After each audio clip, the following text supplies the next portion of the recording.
Ayat hari ini adalah Galatia bab 3, ayat 8-14. Mari kita baca bersama. Dan kitab suci yang sebelumnya mengetahui bahwa Allah membenarkan orang-orang bukan Yahudi oleh karena iman, telah terlebih dahulu memberitakan Injil kepada Abraham, olehmu segala bangsa akan diberkati. Jadi mereka yang hidup dari iman, merekalah yang diberkati bersama-sama dengan Abraham yang beriman itu.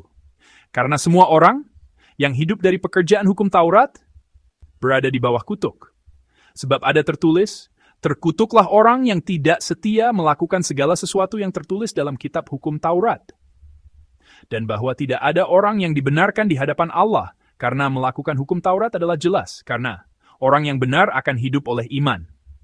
Tetapi dasar hukum Taurat bukanlah iman, melainkan siapa yang melakukannya akan hidup karenanya. Kristus telah menebus kita dari kutuk hukum Taurat dengan jalan menjadi kutuk karena kita. Sebab ada tertulis, terkutuklah orang yang digantung pada kayu salib. Yesus Kristus telah membuat ini supaya di dalam Dia berkat Abraham sampai kepada bangsa-bangsa lain sehingga oleh iman kita menerima roh yang telah dijanjikan itu. Amin. Saya akan berbagi firman Tuhan dengan judul, Orang Benar Akan Hidup Oleh Iman. Siapakah keturunan Abraham? Nas hari ini melanjutkan nas sebelumnya, juga dimulai dengan pertanyaan ini. Orang-orang Yahudi memiliki kebanggaan yang sangat besar karena mereka adalah keturunan Abraham. Kebanggaan ini bukanlah hal yang buruk. Sebab, mereka telah menerima perjanjian Allah lebih dahulu daripada bangsa-bangsa lain. Dan nenek moyang mereka secara garis keturunan telah memiliki pengalaman menjalin hubungan yang berharga dengan Allah.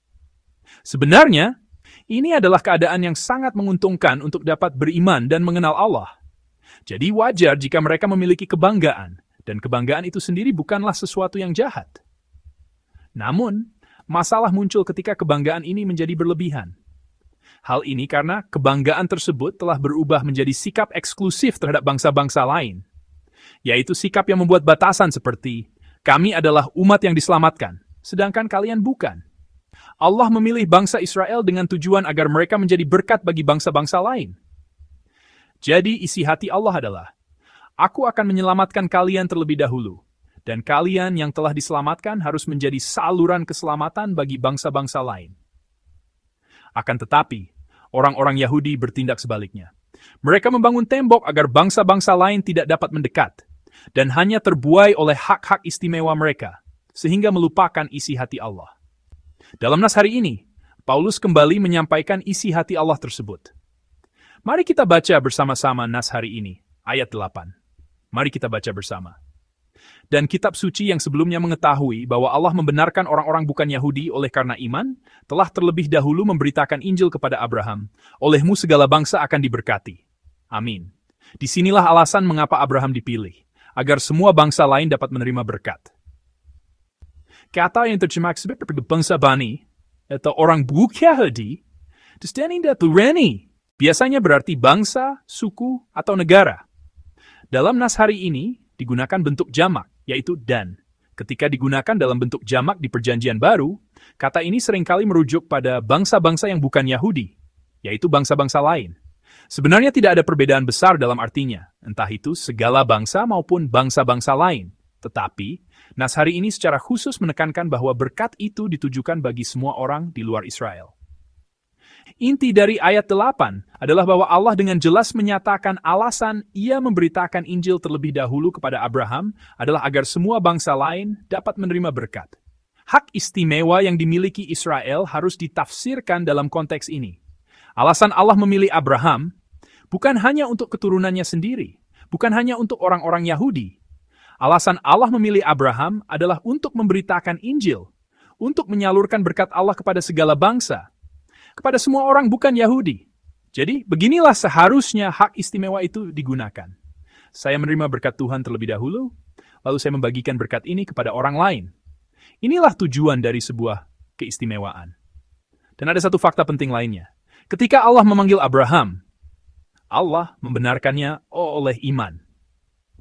Seperti yang kita lihat saat ibadah e-worship kemarin, Allah memperhitungkan Abraham sebagai orang benar, karena Abraham percaya kepada Allah. Bagi Abraham sendiri, nenek moyang bangsa Israel, prinsip yang sama berlaku. Ia dibenarkan oleh iman, bukan karena hukum Taurat. Nas hari ini secara khusus lebih menekankan bahwa alasan Allah melakukan hal itu adalah demi bangsa-bangsa lain. Dikatakan bahwa alasan ia membenarkan Abraham oleh iman adalah agar kelak bangsa-bangsa lain juga dapat dibenarkan dengan cara yang sama, yaitu melalui iman. Oleh karena itu, dalam ayat 9, bangsa-bangsa lain dihubungkan dengan Abraham seperti ini. Mari kita baca bersama ayat 9. Jadi mereka yang hidup dari iman, merekalah yang diberkati bersama-sama dengan Abraham yang beriman itu. Amin. Melalui iman, semua bangsa dapat terhubung dengan Abraham. Artinya, kita semua bukan hanya bangsa Israel atau orang-orang Yahudi, bukan hanya bangsa-bangsa khusus yang tinggal di Timur Tengah, tetapi semua orang yang memiliki iman dapat menjadi keturunan Abraham. Sebagaimana Abraham dibenarkan oleh iman, maka semua orang yang hidup oleh iman akan menerima berkat bersama Abraham. Jadi, keturunan Abraham bukanlah sekadar keturunan secara jasmani.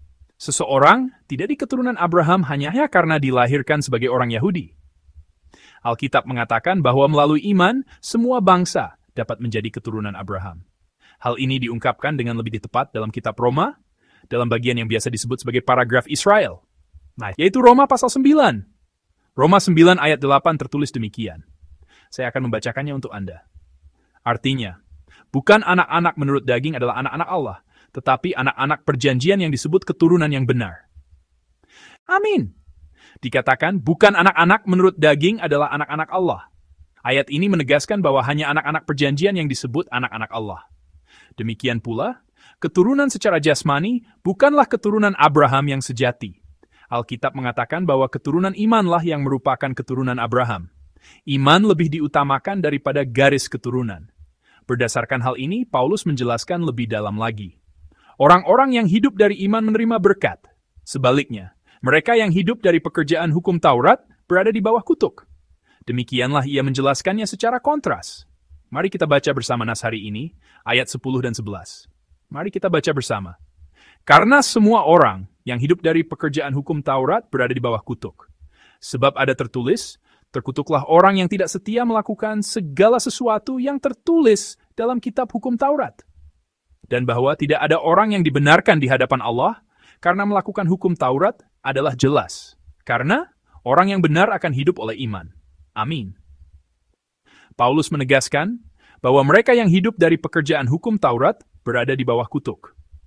Alasannya bukan karena hukum Taurat itu sendiri jahat, sebab Allah lah yang memberikannya. Melainkan karena tidak ada seorang pun yang sanggup menaati segala sesuatu yang tertulis di dalamnya dengan sempurna. Karena ketidakmampuan inilah, setiap orang yang mencoba untuk dibenarkan melalui hukum Taurat, justru akan berakhir di bawah kutuk. Hukum Taurat adalah cermin untuk menunjukkan keterbatasan kita. Hukum Taurat bukanlah jalan keselamatan, melainkan sarana untuk menyadarkan kita akan dosa, agar kita mencari jalan keselamatan yang lain. Seperti yang saya sampaikan pada hari Minggu yang lalu, dalam Roma 3 ayat 20, dikatakan bahwa oleh hukum Taurat orang mengenal dosa. Melalui hukum Taurat, kita menyadari bahwa kita adalah orang berdosa yang tidak mampu menaatinya dengan sempurna. Dalam ayat 11 nas hari ini juga dikatakan, dan bahwa tidak ada orang yang dibenarkan di hadapan Allah karena melakukan hukum Taurat adalah jelas. Lalu dilanjutkan, karena orang yang benar akan hidup oleh iman. Jalan yang Allah berikan untuk menyelamatkan manusia hanyalah iman. Manusia tidak dapat diselamatkan oleh perbuatannya sendiri, yaitu dengan menaati hukum Taurat, karena tidak ada seorang pun yang mampu melakukannya. Untuk mengubah ketidakmungkinan ini menjadi kemungkinan, Allah telah membuka jalan keselamatan melalui iman. Jalan itu adalah penebusan oleh Yesus Kristus, yang telah membayar lunas harga dosa kita. Mari kita baca bersama ayat 13. Kristus telah menebus kita dari kutuk hukum Taurat dengan jalan menjadi kutuk karena kita, sebab ada tertulis, terkutuklah orang yang digantung pada kayu salib. Amin. Untuk menyelamatkan kita dari kutuk hukum Taurat, Kristus telah menanggung kutuk itu sebagai ganti kita. Alkitab menyebut tindakan ini dengan kata penebusan. Dalam bahasa Yunani, kata yang digunakan adalah, dan kata ini sangat menarik. Seperti yang Anda ketahui, berarti keluar. Dan kata setelahnya adalah, di dalam kata ini terkandung kata yang mungkin Anda kenal, berarti pasar atau tempat berkumpul. Paulus banyak memberitakan Injil di tahun depan kita akan melakukan perjalanan ziarah, dan saya yakin Anda akan dapat menyaksikan langsung banyak tempat Paulus memberitakan Injil. Jadi, berarti keluar, berarti pasar. Secara harfiah, berarti membeli dan membawa keluar dari pasar. Kristus telah membeli dan membawa kita keluar dari pasar. Apa artinya ini bagi keselamatan kita? Ini berarti kita, yang pada mulanya adalah budak dosa dan diperjualbelikan di pasar dosa, telah dibeli dan dibebaskan oleh Tuhan kita. Ia telah membawa kita keluar dari pasar perbudakan itu dan menjadikan kita orang merdeka. Inilah makna keselamatan yang terkandung dalam kata penebusan. Terakhir, dalam ayat 14, tercatat satu hal lagi yang terjadi oleh karena iman. Mari kita baca bersama ayat 14. Yesus Kristus telah membuat ini, supaya di dalam Dia berkat Abraham sampai kepada bangsa-bangsa lain, sehingga oleh iman kita menerima roh yang telah dijanjikan itu. Amin. Jika ditanya apa kesimpulan akhir dari kitab Galatia, saya akan menyebutkan satu hal ini. Roh Kudus. Kitab Galatia menyatakan bahwa prinsip hidup yang nuntun orang percaya kepada Yesus bukanlah lagi hukum Taurat, melainkan pimpinan Roh Kudus. Inilah inti dari kitab Galatia. Melalui penebusan Yesus Kristus dan iman kepadanya, berkat Abraham telah sampai kepada bangsa-bangsa lain. Dan melalui iman ini, kita menerima janji Roh Kudus. Roh Allah, yaitu Roh Kudus, kini tinggal di dalam kita. Roh Kudus adalah pemenuhan dari tujuan hukum Taurat. Sebagaimana orang-orang Yahudi dahulu hidup menurut hukum Taurat, kita yang diselamatkan oleh iman, kini hidup menurut pimpinan Roh Kudus. Dalam kitab Roma, apa yang menjadi lawan dari hukum dosa dan maut? Yaitu hukum roh yang memberi hidup dalam Kristus Yesus.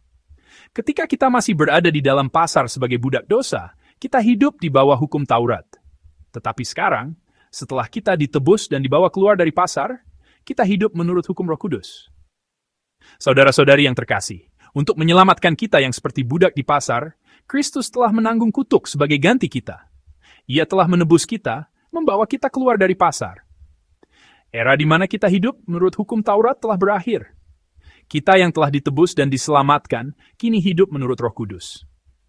Saya memberkati Anda dalam nama Tuhan, agar hari ini menjadi hari yang penuh dengan Roh Kudus. Hiduplah dalam pimpinan Roh Kudus, bukan dalam kehidupan yang mengikuti keinginan daging, atau kehidupan yang putus asa di hadapan tuntutan hukum Taurat. Semoga hari ini Anda hidup selaras dengan hati Allah, yang telah merencanakan keselamatan yang begitu indah bagi kita, dan menggenapinya dengan mengutus Kristus. Kiranya hidup Anda menghasilkan buah roh yang melimpah.